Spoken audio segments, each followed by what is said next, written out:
মা ও বাবার জন্য সেরা উপহার সারেগামা কারভা।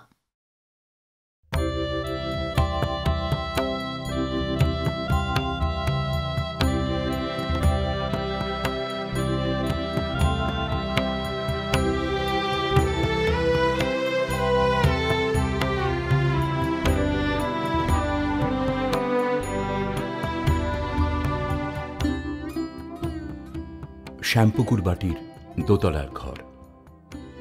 কর্কট রোগে আক্রান্ত ঠাকুর।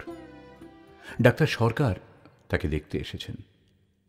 24শে অক্টোবর 1885, বেলা 1টা।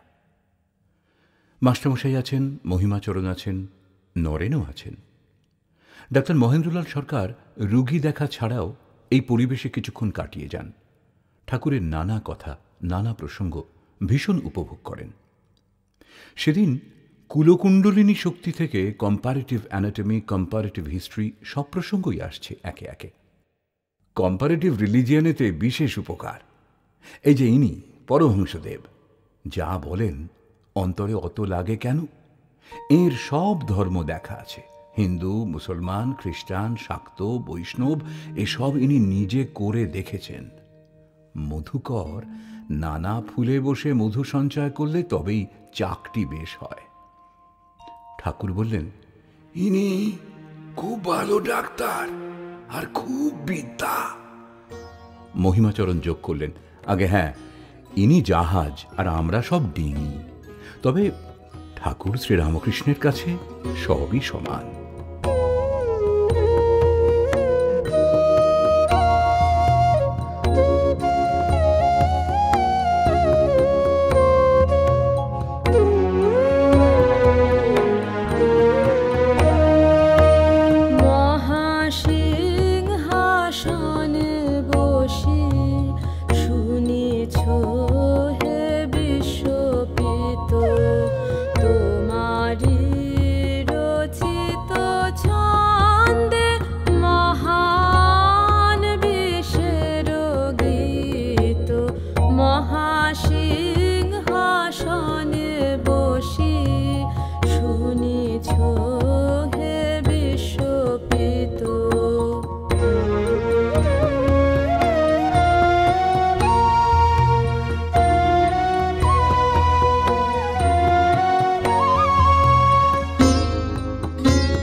গাহিতে চাহে এই ভক্ত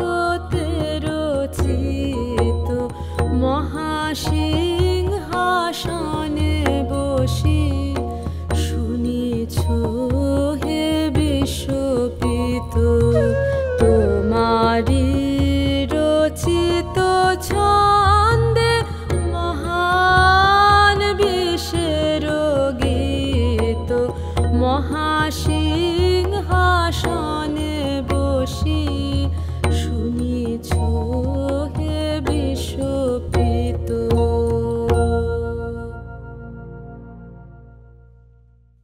1885 সালের 14 জুলাই রথযাত্রার দিন। আগের দিনই ঠাকুর এসেছেন বাগবাজারে বলরাম বসুর বাড়িতে। সেখানে নিত্য শ্রী শ্রী জগন্নাথ বিগ্রহের সেবা হয়। একখানা ছোট রথও আছে, বারান্দায় টানা হবে। সেদিন সকালে 6:30 নাগাদ আবার ভূমিকম্পও হয়েছে। ঠাকুর কোথাও আসা মানেই সেখানে ভক্ত সমাগম, নানা বিষয়ে কথা হচ্ছে। বেলা 1টা নাগাদ বৈঠকখানা ঘরে সকলে রয়েছেন, নরেনও আছেন।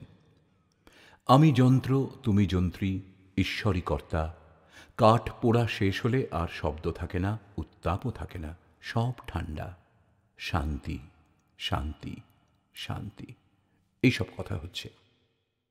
হঠাৎই ঠাকুর নরেনকে বললেন, একটু গা না।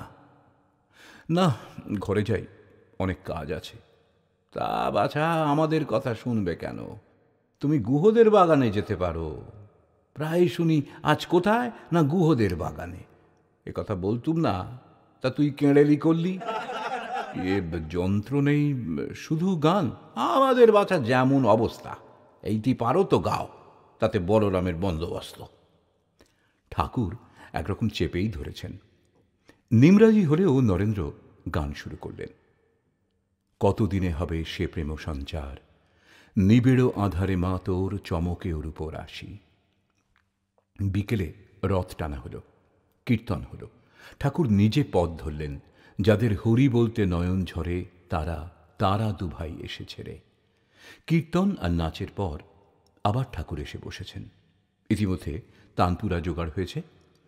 ভাবে পূর্ণ নরেন একে একে গাইছেন, এসো মা ও হৃদয় রমা, পরাণ পুতুলি গো। গাইছেন, মা ত্বং হি তারা, তুমি ত্রিগুণ ধরা পরাৎ পরা। ঠাকুরের প্রতি নরেনের যে অনুভব, তাই এবার মূর্ত হল রবীন্দ্রনাথের গানে। গাইলেন,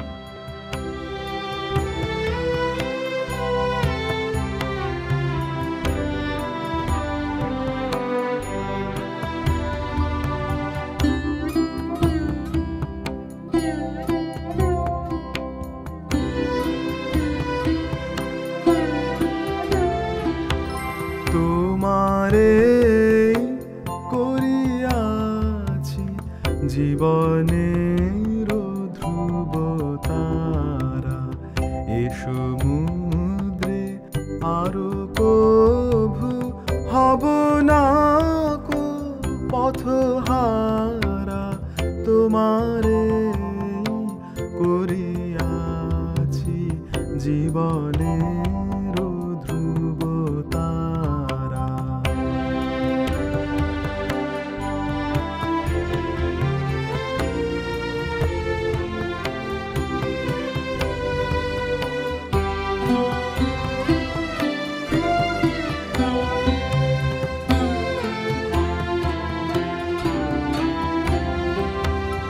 যেথায় আমি যাই না কো, তুমি প্রকাশিত থাকো। যেথায় আমি যাই না কো, তুমি প্রকাশিত থাকো। আকুল নয়ন জলে ঢালো গো কিরণ ধারা। তোমারে করিয়াছি জীবনের ধ্রুব তারা।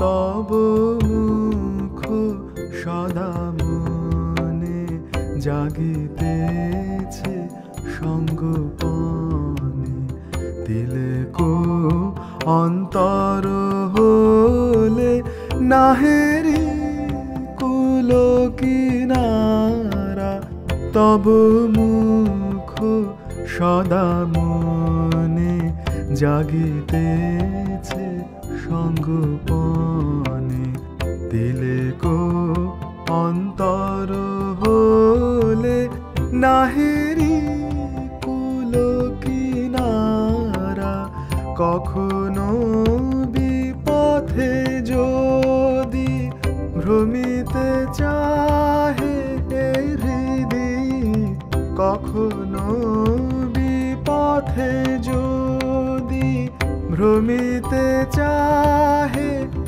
হৃদয় অমনীয় মুখ হেরি সরমেশে হয় সারা তোমারে করিয়াছি জীবনের ধ্রুব তারা এ সমুদ্রে আরো কভু হব না কো পথহারা তোমারে করিয়াছি জীবনের ধ্রুব তারা।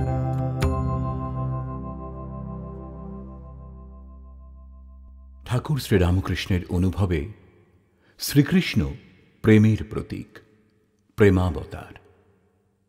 কৃষ্ণের জন্য রাধার ব্যাকুলতা ভগবানের প্রতি ভক্তের টান। ভারী সুন্দর বলেছেন ঠাকুর। রাধা কৃষ্ণ মানো আর নাই মানো, এই টানটুকু নাও। কৃষ্ণ চিদাত্মা আর রাধা চিৎ শক্তি। কেশবচন্দ্র সেনের সঙ্গে স্টিমারে ভ্রমণের সময় ঠাকুর ব্রাহ্মভক্তদের গেয়ে শুনিয়েছিলেন, বংশীবাজির ওই বিপিনে আমার তো না গেলে নয়, শ্যাম পথে দাঁড়ায় আছে।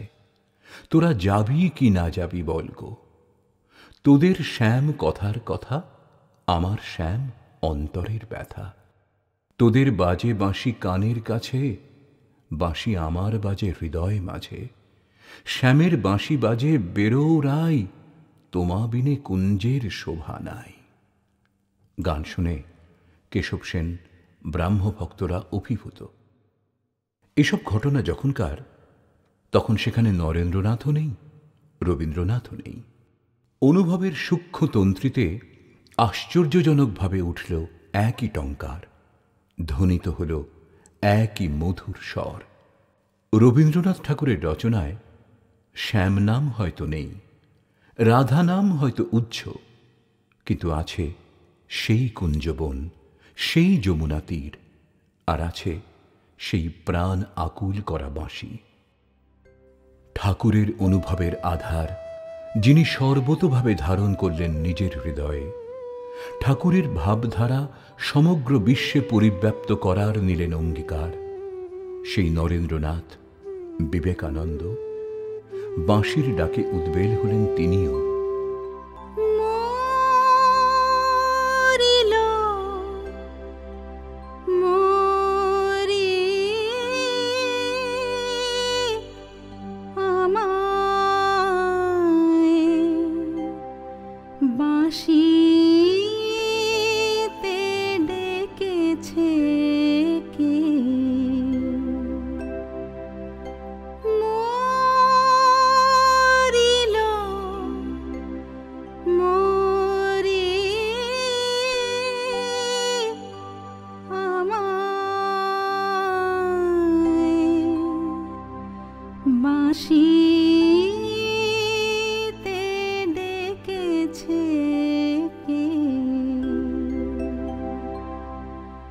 ভেবেছিলেম ঘরে রব, কোথাও যাব না।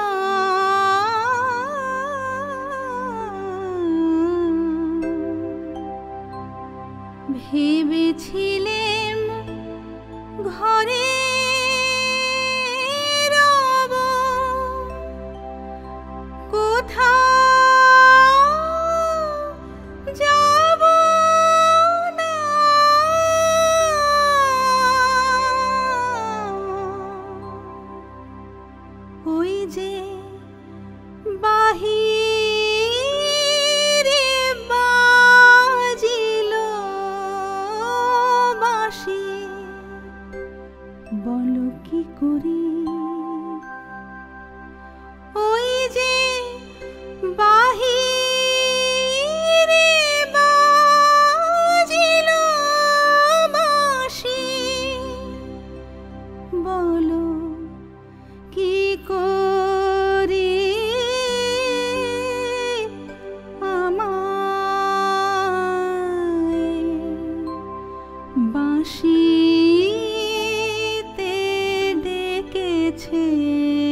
শুনেছি কোন কুঞ্জ বনে যমুনা তীরে, শুনেছি কোন কুঞ্জ বনে যমুনা তীরে, সাঁঝের বেলায় বাজে বাঁশি ধীর সমীরে।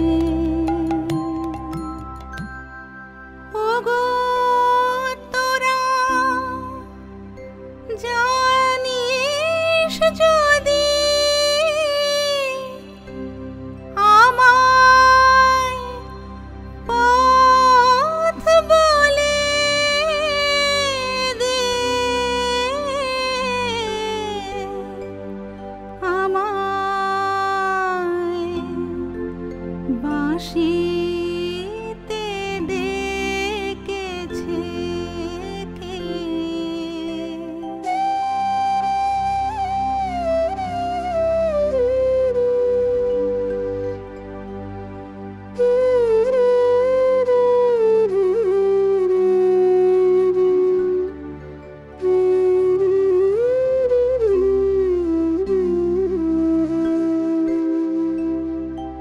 দেখি গে তার মুখের হাসি,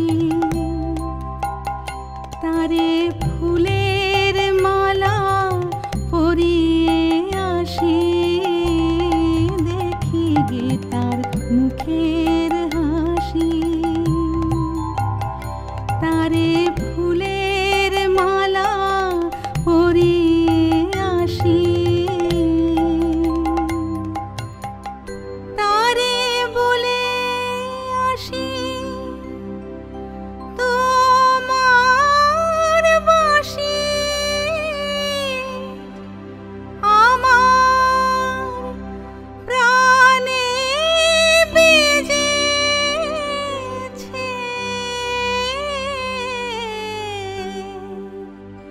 আমার বাঁশিতে ডেকেছে কে?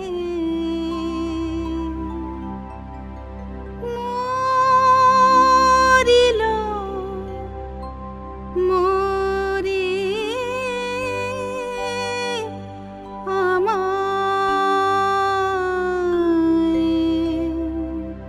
বাঁশিতে ডেকেছে কে?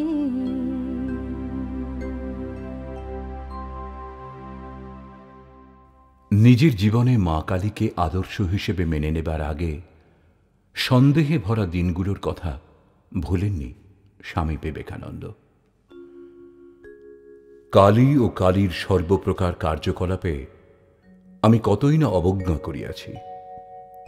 আমি তাহাকে মানিতাম না। শ্রীরামকৃষ্ণ পরমহংস আমাকে তাহার কাছে সমর্পণ করিয়া গিয়াছেন।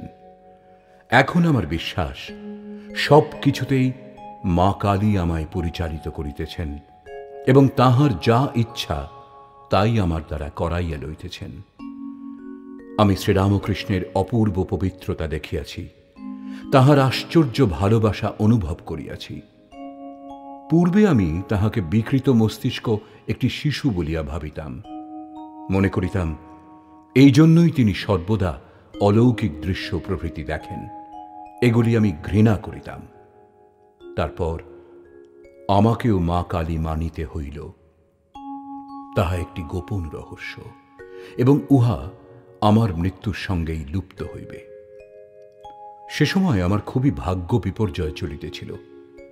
ইহা আমার জীবনে এক সুযোগ হিসেবে আসিয়াছিল। মা কালী আমাকে তাহার কৃতদাস করিয়া লইলেন। আমিও মনে করি কালী তাহার কার্য সম্পাদনের জন্য শ্রীরামকৃষ্ণের দেহযন্ত্র পরিচালিত করিয়াছিলেন।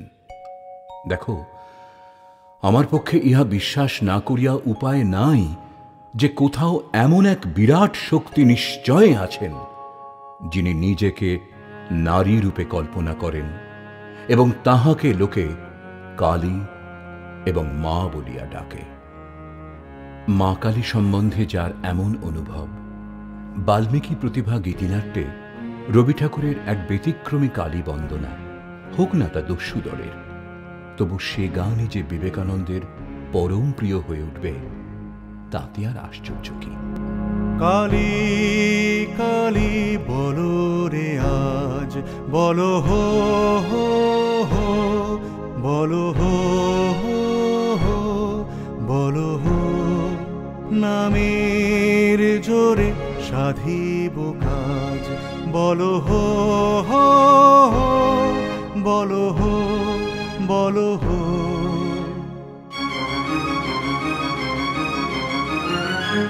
ওই ঘোর মত্ত করে নৃত্য রঙ্গ মাঝারে, ওই লক্ষ লক্ষ যক্ষ রক্ষ ঘেরি শ্যামারে, ওই লট্ট পট্ট কেশ অট্ট অট্ট হাসে রে, হা হা হা হা হা হা হা হা। আরে বল রে শ্যামা মায়ের জয় জয় জয়, জয় জয় জয় জয়, জয় জয় জয় জয়।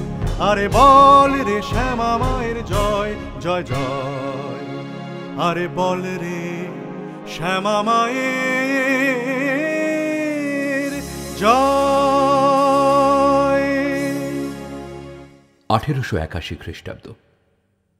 প্রথমবার বিলেত ভ্রমণ করে ফিরে এসেছেন রবীন্দ্রনাথ ঠাকুর।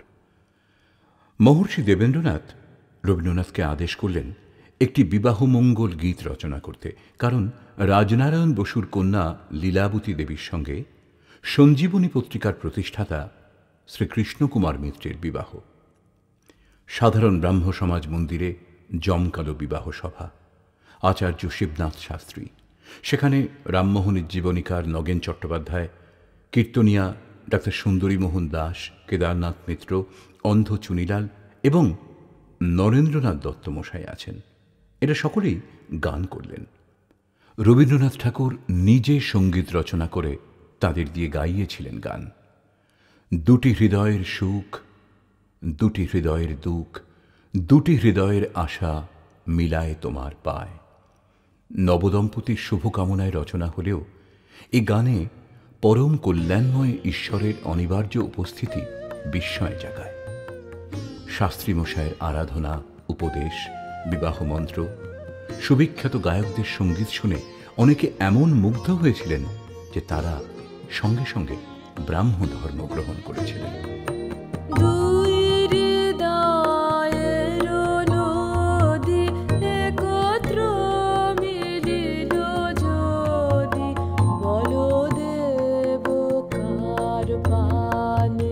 আগ্রহে ছুটিয়া যায় দুই হৃদয়ের নদী।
কোলে যেন গো আশ্রয় মিলে অবশেষে জীবনের মহাযাত্রা পুরাইলে তোমারি স্নেহের কোলে যেন গো আশ্রয় মিলে দুটি হৃদয়ের সুখ দুটি হৃদয়ের দুঃখ দুটি হৃদয়ের আশা মিলায় তোমার পায় দুটি হৃদয়ের আশা মিলায় তোমার পায় দুই হৃদয়ের নদী।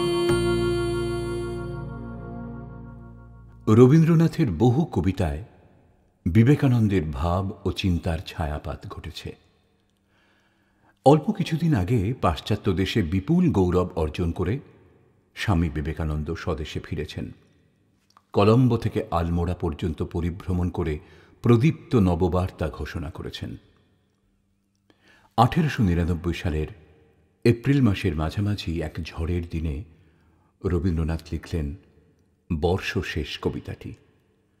কোথায় যেন স্বামীজির বিশ্বজয়ের আভাস তার ছত্রে ছত্রে। মুক্ত করি দিনুদার, আকাশের যত বৃষ্টি ঝড় আয় মোর বুকে, শঙ্খের মতন তুলি একটি ফুৎকার হানি দাও হৃদয়ের মুখে। বিজয় গর্জন শনে অভ্রভেদ করিয়া উঠুক মঙ্গল নির্ঘোষ, জাগায় জাগ্রত চিত্তে মুনি সম উলঙ্গ নির্মম কঠিন সন্তোষ। সে পূর্ণ উদাত্ত ধ্বনি বেদগাথা সামমন্ত্র সম সরল গম্ভীর, সমস্ত অন্তর হতে মুহূর্তে অখণ্ড মূর্তি ধরি হোক বাহির। নাহি তাহে দুঃখ সুখ পুরাতন তাপ পরিতাপ কম্প লজ্জা ভয়, শুধু তাহা সদ্য স্নাত ঋজু শুভ্র মুক্ত জীবনের জয়ধ্বনিময়। এবার আসনি তুমি বসন্তের আবেশ হিল্লোরে পুষ্পদল চুমি, এবার আসনি তুমি মর্মরিত কুজনে গুঞ্জনে, ধন্য ধন্য তুমি। রথচক্র ঘরঘরিয়া এসেছ বিজয়ী রাজ সম গর্বিত নির্ভয়। বজ্রমন্ত্রে কি ঘোষিলে বুঝিলাম নাই বুঝিলাম, জয় তব জয়। হে কুমার, হাস্যমুখে তোমার ধনুকে দাও টান ঝনন রনন, বক্ষের পঞ্জর ভেদি অন্তরেতে হোক কম্পিত সুতীব্র শনন। হে কিশোর, তুলে লও তোমার উদার জয়ভেরি, করহ আহ্বান। আমরা দাঁড়াব উঠি, আমরা ছুটিয়া বাহিরিব, অর্পিব পরাণ। পরিব্রাজক বিবেকানন্দ, বীর সন্ন্যাসী বিবেকানন্দ, যোগী বিবেকানন্দ যেন মূর্ত হলেন রবীন্দ্রসঙ্গীতে।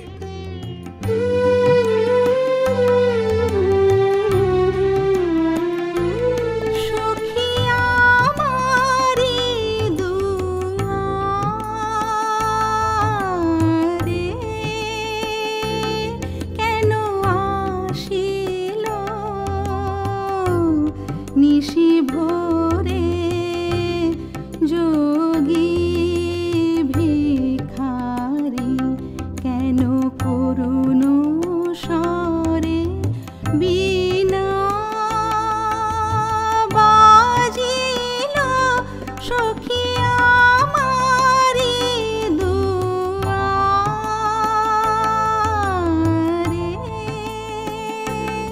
কেন আসিল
ভোরে যোগী ভিখারি কেন করুণ স্বরে বীণা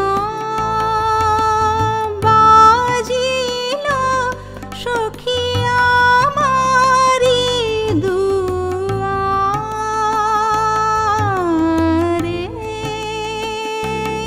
কেন আসিল।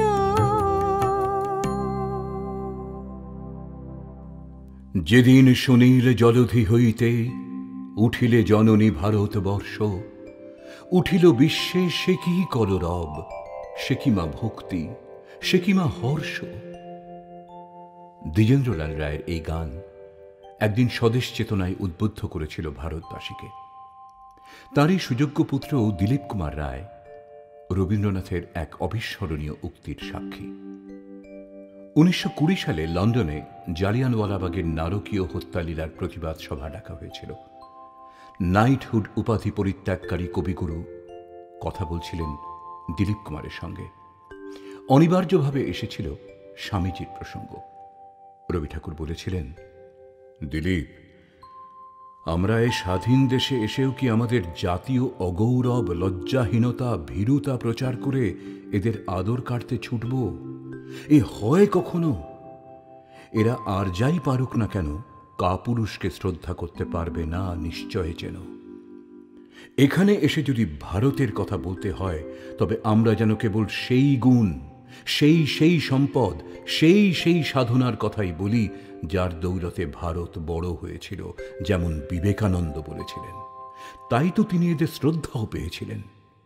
তিনি এদেশে এসে এদের ডাক দিয়েছিলেন উত্তিষ্ঠত জাগ্রত বলে, কাঁদুনি গাননি আমাদের হাজারো দুর্দশার কথা জানিয়ে।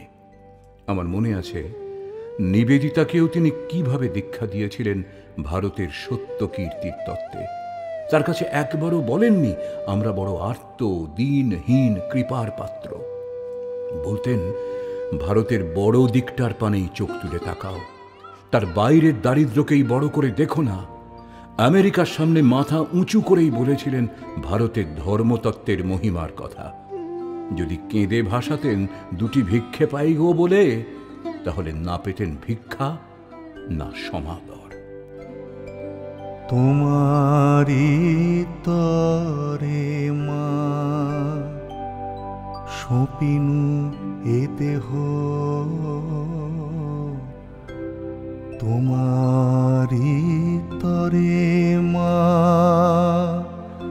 সপিনু প্রাণ।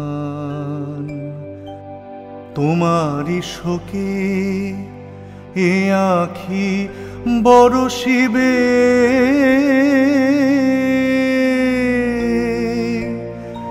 এ বিনা তোমারি গাহিবে গান। তোমারি তরে মা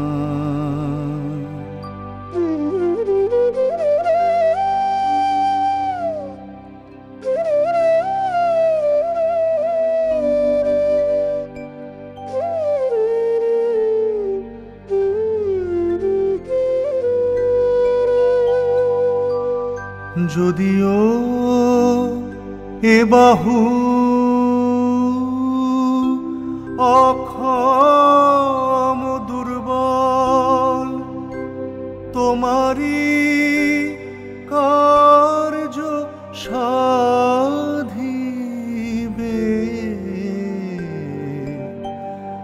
যদিও এ অসি কলঙ্কে মলিন,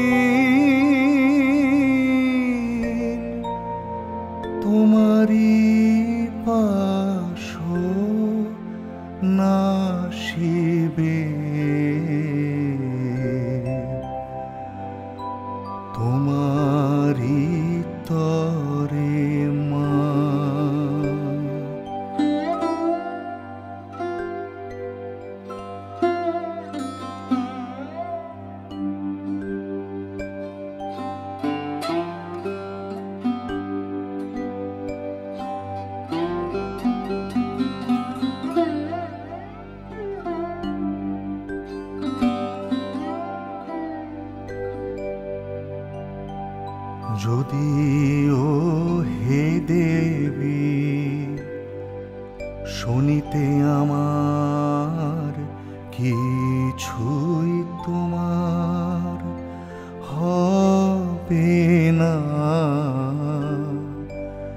তবুও গো মাতা পারিতা ঢালিতে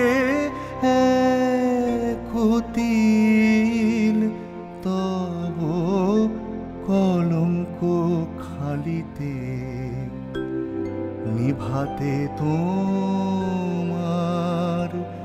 যাতনা যদিও হে দেবী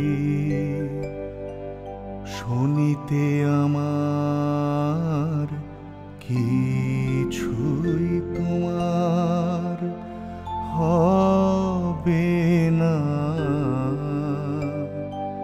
তবুও গো মাতা পারিতা ঢালিতে কুতিল তব কলঙ্ক খালিতে নিভাতে তোমার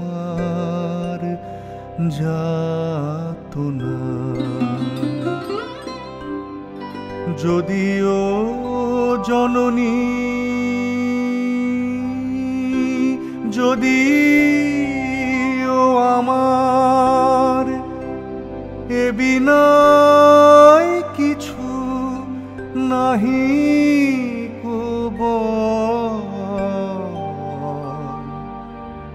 কি জানি যদি মা এ কোটি সন্তান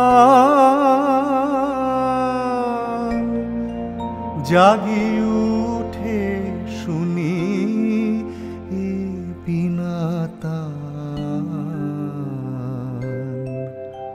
তোমারি তরে মা সঁপিনু এ দেহ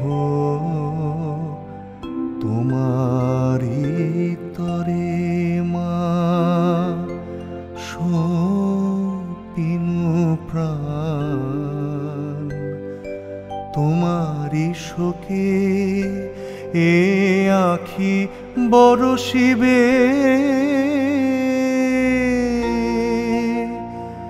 এ বিনা তোমারি গাহিবে গান তোমারি তরে মা।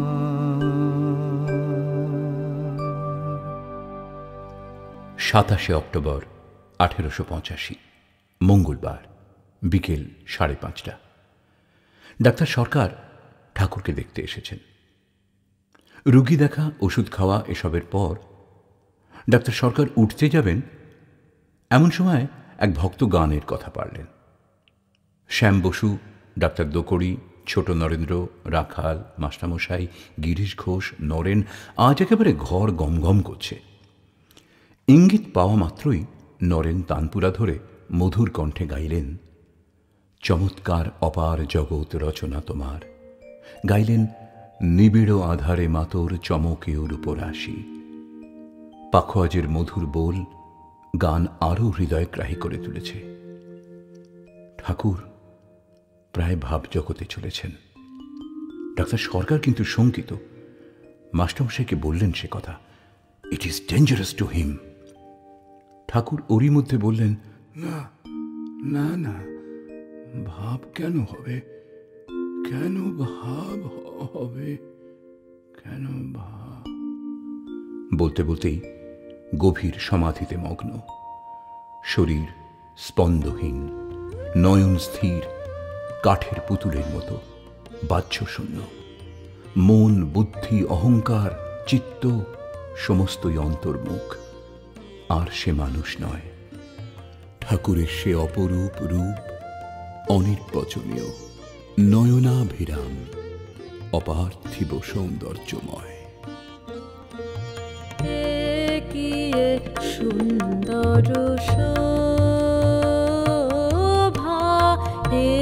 কি সুন্দর শোভা,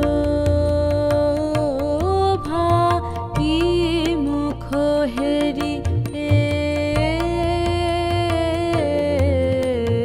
কি মুখ হেরি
লহ লহ তুমি কি বলিব, যাহা কিছু আছে মম সকলে লও হে নাথ।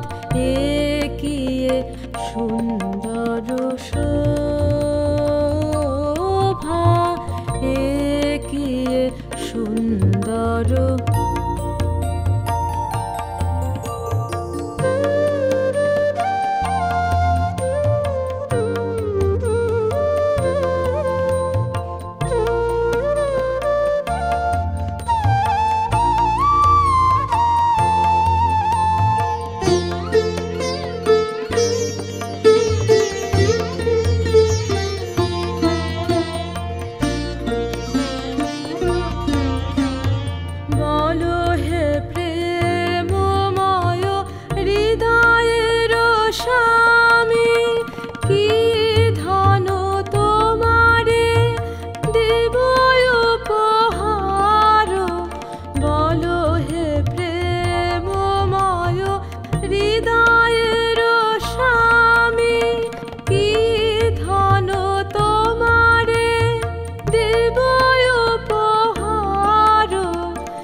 লহ লহ তুমি কি বলিব, যাহা কিছু আছে মম সকলে লও হে নাথ।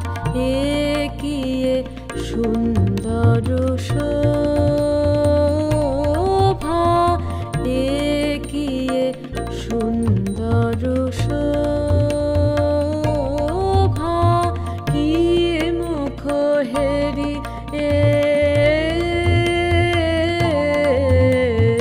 কি মুখ হেরি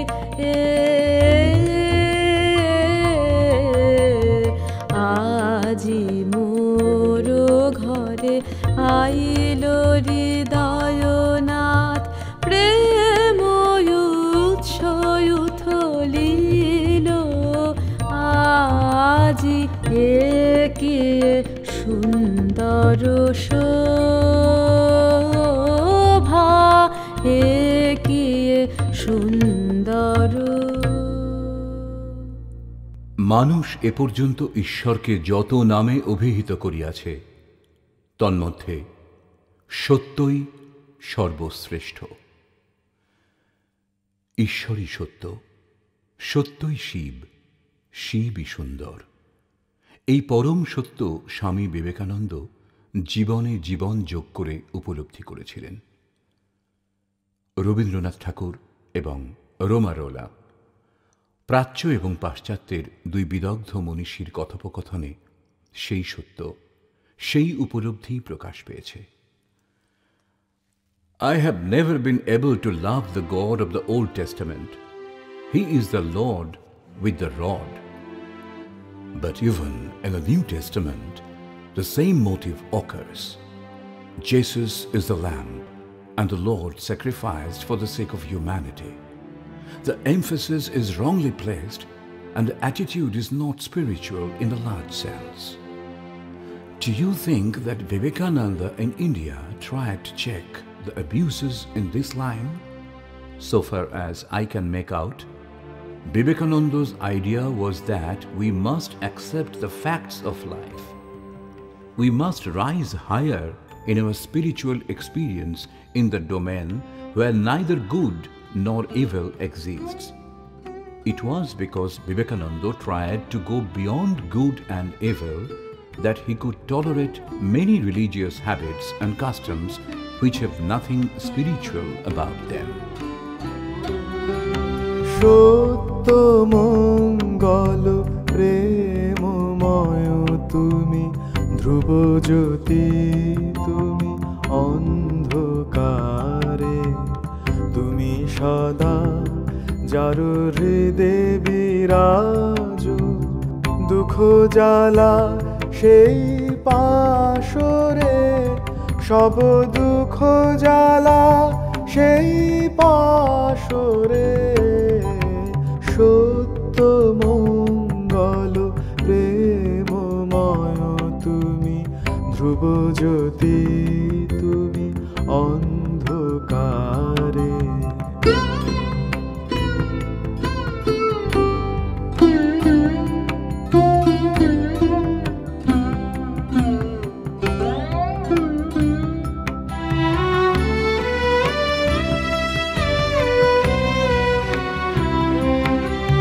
তোমারো জ্ঞানে তোমারো ধ্যানে তব নামে কত মাধুরী। তোমারো জ্ঞানে তোমারো ধ্যানে তব নামে কত মাধুরী। যে ভক্ত সেই জানে, যে ভক্ত সেই জানে। তুমি জানাও যারে সেই জানে, ওহে তুমি জানাও যারে সেই জানে। সত্য মঙ্গল প্রেমময় তুমি ধ্রুব জ্যোতি তুমি অন্ধকারে।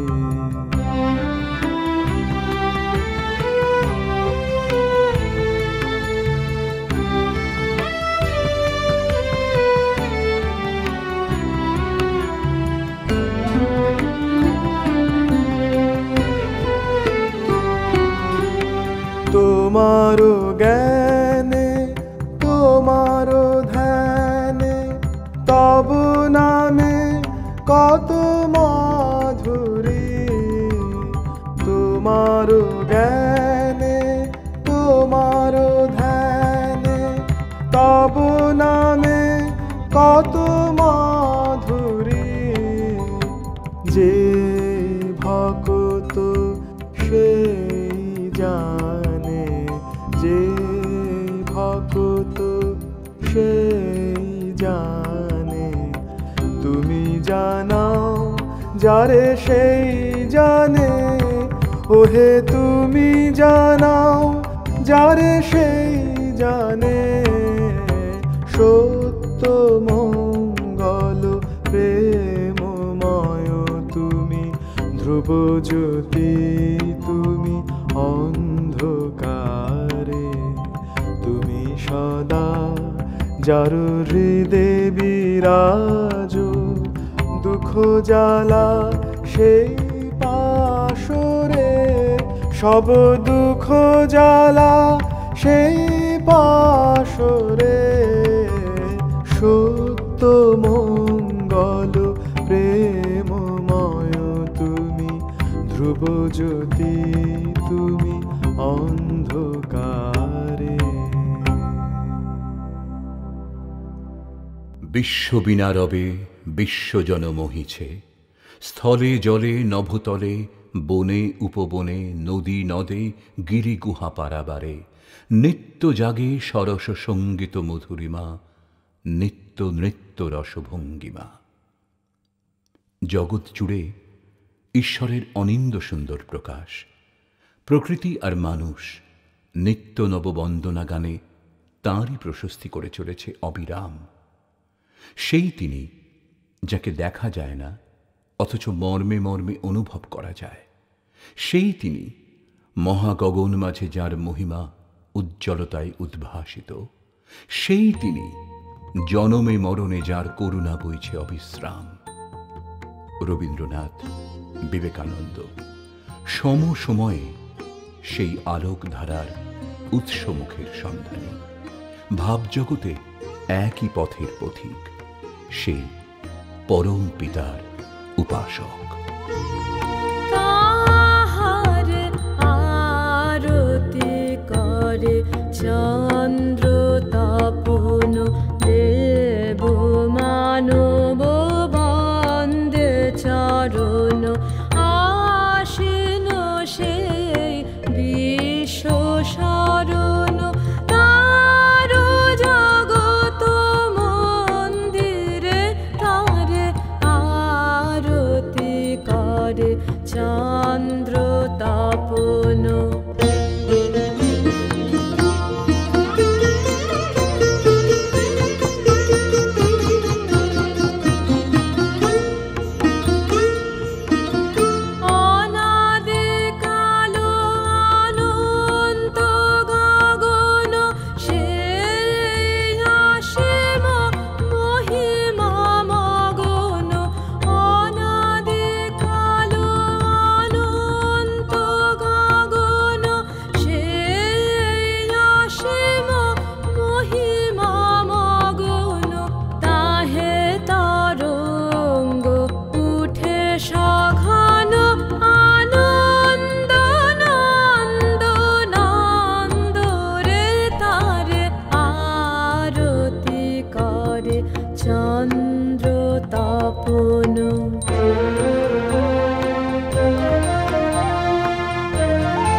চন্দ্র তপন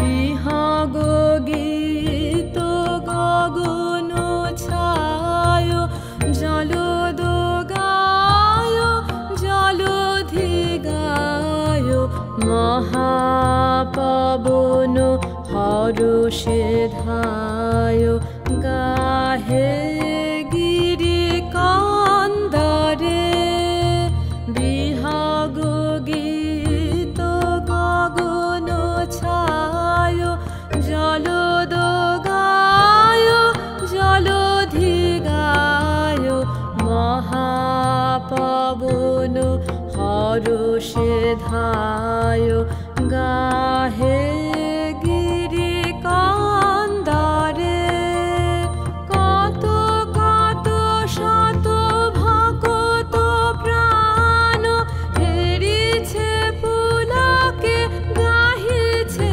গান কত কত শত ভকত প্রাণ হেরিছে পুলকে গাহিছে গান পূর্ণ কিরণে ফুটিছে প্রেম টুটেছে মোহ বন্ধরে তারে আরতি করে চন্দ্র তপন দেব মানব বন্দে চরণ আশিনু সেই বিশ্ব শরণ তার জগত মন্দিরে তারে আরতি করে চন্দ্র তপন